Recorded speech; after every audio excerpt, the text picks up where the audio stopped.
Absolutely, people should take them seriously. They're the flag system is dictated by the state of Florida, and they've set guidelines, clear guidelines on what to fly, depending on what surf conditions are out there, or marine life, depending on the purple flag. So red flags means that you got surf conditions high enough to drive deadly rip currents.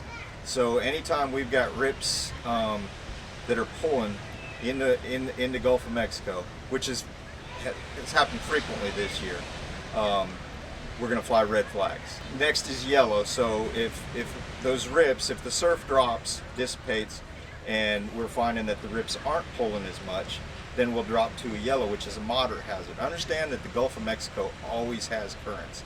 In fact, the Gulf of Mexico itself is a big current. It flows around the point of Florida, back in south end of Florida, and up the east coast. So no matter where you're at in the Gulf of Mexico, if you get in that water, you're going to be drawn by whatever currents there are. Anytime you see any of these flags and you don't understand what they mean, go get a lifeguard and see. Next flag is green. Green flag is minimal hazard. Minimal hazard still means that there's hazards out there. If the tide is dropping, regardless of whether the water's flat, if you get a drop in the tide or the tide comes in, that's a current and it's going to drive you. Next is a purple flag associated with any of those colors, which means hazardous marine life. Usually we fly those for jellyfish or stingray in the water. Jellyfish and stingray both pose a hazard to walking, if you're walking on the sand or if you're swimming in the water. The water's closed to swimming. Anytime there's double red flying, you cannot get in the water.